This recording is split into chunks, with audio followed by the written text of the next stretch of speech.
తెలంగాణ మలిదశ ఉద్యమానికి ఊపిరిపోసింది కరీంనగర్ జిల్లా. టీఆర్ఎస్ ఆవిర్భావం తర్వాత నిర్వహించిన సింహ గర్జన సభ మొదలు ఆమరణ నిరాహార దీక్ష వరకు అన్ని కరీంనగర్ గడ్డ నుంచే కేసీఆర్ ఆరంభించారు. అందుకే ఈ ప్రాంతం కేసీఆర్ కు సెంటిమెంట్. ఇప్పుడు మళ్లీ 10 ఏళ్ల తర్వాత ఉద్యమాల పురిటిగడ్డ నుంచే మరోసారి జంగ్ సైరన్ మోగించబోతున్నారు. తెలంగాణ తొలి ముఖ్యమంత్రి కేసీఆర్ రేపు జరిగే భారీ బహిరంగ సభ నుంచి పార్లమెంట్ ఎన్నికల సమరశంఖం పూరించబోతున్నారు.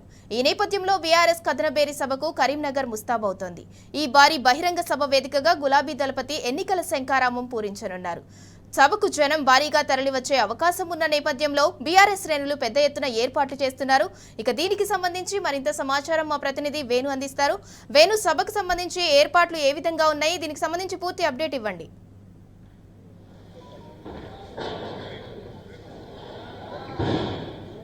సింధూరా, సభ సమయం చూసుకుంటే ఇప్పటికే ఏర్పాట్లన్నీ కూడా పూర్తవుతున్నాయని చెప్పొచ్చు. ముఖ్యంగా చూసుకుంటే కరీంనగర్ కథనబేరి అనే బహిరంగ సభను సక్సెస్ చేయాలనే లక్ష్యంతో ప్రతి కార్యకర్త కూడా ముందున్నారని చెప్పొచ్చు. ముఖ్యంగా ఇప్పటికే చూసుకుంటే ఇటు దీనికి సంబంధించి BRS party working president KTR ఇప్పటికే మండలాల వారీగా విస్తృత స్థాయి సమావేశాలు కూడా నిర్వహిస్తున్నటువంటి పరిస్థితి ఉంది. ఇటు రాజన్న సిరిసిల్ల జిల్లా విషయానికి వస్తే ఇటు తంగలపల్లి, ముస్తాబాద్, ఎల్లారెడ్డిపేట, వీర్నపల్లి, సిరిసిల్ల టౌన్ తో పాటు ఇటు కరీంనగర్ కాన్స్టిట్యూన్సీ సంబంధించి కూడా కరీంనగర్ నియోజకవర్గం సంబంధించి కూడా విస్తృత స్థాయి సమావేశం నిర్వహించినటువంటి పరిస్థితి చూడొచ్చు. సింధూరా, ఇంకో చూసుకుంటే కరీంనగర్ అంటే ఉద్యమాలకిల్లా కరీంనగర్ జిల్లా నాటి తెలంగాణ ఉద్యమం నుంచి కూడా ఇప్పటి వరకు కూడా కేసీఆర్ గారికి కరీంనగర్పై అమితమైన ప్రేమ ఉంది. ఈ నేపథ్యం ఒక ఎత్తు అయితే, మరోవైపు పార్లమెంట్ ఎన్నికల నేపథ్యంలో కూడా తెలంగాణకు సంబంధించి ఇక్కడ అంటే మొట్టమొదటిసారి సభను కూడా కరీంనగర్లో ఏర్పాటు చేస్తున్న నేపథ్యం. ప్రస్తుతం అయితే దీనికి సంబంధించి సభకు సంబంధించిన ఏర్పాట్లను ఈరోజు ఉదయం నుంచి కూడా ఇక్కడే ఉండి పర్యవేక్షిస్తున్నటువంటి మాజీ ఎమ్మెల్సీ కర్నె ప్రభాకర్ గారు ఉన్నారు. మరోవైపు ఈ సభకు సంబంధించిన విషయాన్ని కూడా పూర్తిగా అడిగి తెలుసుకునే ప్రయత్నం మనం చేద్దాం.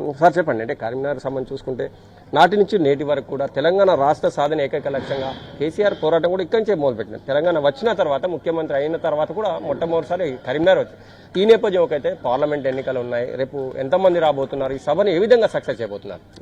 మీరు అన్నట్టుగా మొట్టమొదట ఏ కార్యక్రమం ప్రారంభించినా కేసీఆర్ గారు కరీంనగర్ని సెంటిమెంట్గానే చూస్తూ వస్తున్నారు.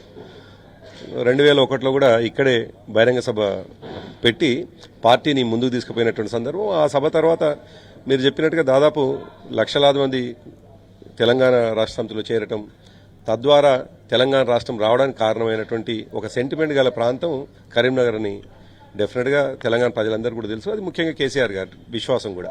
ఆ నేపథ్యంలో మేము వచ్చేటువంటి పార్లమెంట్ ఎన్నికలకు సంబంధించిన ఇవాళ మొట్టమొదటి బహిరంగ సభ అని చెప్పి చెప్పుకోవచ్చు. ఇక్కడి నుంచే ప్రారంభిస్తూ ఉన్నాం. తన నమ్మకమైనటువంటి, తన విశ్వాసమైనటువంటి కరీంనగర్ని మొదట పెట్టాలని చెప్పేసి తను కూడా కోరుకున్నారు కాబట్టి ఇక్కడే ప్రారంభిస్తూ ఉన్నాం.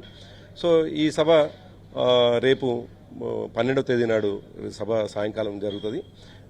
వేలాది మందిగా తరలివచ్చేటువంటి ఈ సభకు అన్ని ఏర్పాట్లు దాదాపుగా కంప్లీట్ అవుతున్నాయి. ఇవాళ సాయంకాలానికి కంప్లీట్ అయిపోతాయి. ముఖ్యంగా కేసీఆర్ గారి ఆలోచన, కేసీఆర్ గారి అంటే తెలంగాణ రాష్ట్రం రావడానికి చేసుకున్నటువంటి ప్రణాళికలో ముఖ్యంగా కేంద్ర బిందువైంది కరీంనగర్. అనేక సందర్భాల్లో ఇక్కడే తన సెకండ్ ఆఫీస్ని కూడా కరీంనగర్లో కట్టుకున్నారు. తీగలగుట్టపల్లిలో తన ఆఫీస్ కూడా, తన ఇల్లు ఇక్కడే కేంద్రం. ఒక ఇల్లు హైదరాబాద్లో ఉంటే మరో ఇల్లు కరీంనగర్లో ఉంది. ఈ విధంగా కరీంనగర్ ప్రతి విషయంలో కూడా కేసీఆర్ గారికి ఒక కేంద్ర బిందువులాగా కనిపించినటువంటి నేపథ్యంలో ఏర్పాటు చేసుకున్నటువంటి సభ. అంటే ముఖ్యంగా రేపు కరీంనగర్కి సంబంధించి పార్లమెంట్ ఎన్నికల నేపథ్యంలో ఈ సభ కరీంనగర్ కథనబేరి జరుగుతుంది.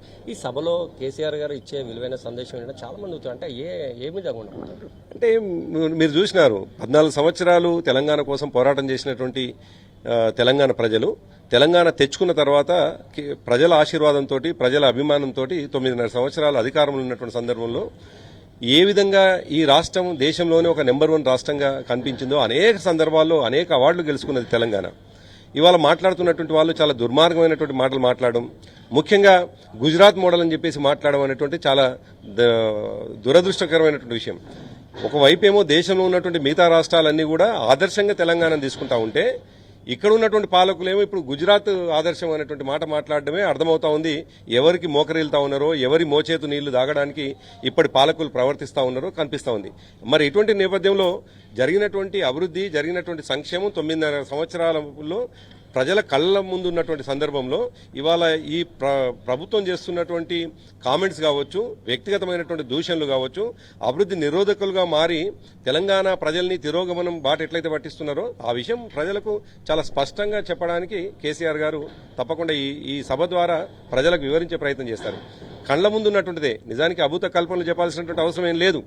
9.5 సంవత్సరాల్లో ఈ రాష్ట్రంలో జరిగినటువంటి అభివృద్ధి ప్రతి ఒక్కరి కళ్ళ ముందు ఉన్నటువంటిది. అందరూ నాకు తెలిసి ఈ రాష్ట్రంలో 4 కోట్ల మందిలో ప్రతి ఒక్కరూ ప్రభుత్వం పథకాలు ఏదో ఒక రకంగా అందినటువంటి వాళ్లే. కాబట్టి చెప్పేటువంటి ప్రతి విషయం కూడా నిజాయితీగా చెప్పేటువంటి అంశాలే ఉంటాయి. కాబట్టి ఈ ప్రభుత్వం చేసేటువంటి దుర్మార్గమైనటువంటి ప్రచారాన్ని ఈ సభ ద్వారా తప్పకుండా ఎండగడతాం. ఇవాళ రాజకీయాల కోసం మాత్రమే కేసీఆర్ గారు ఎన్నడూ లేరు.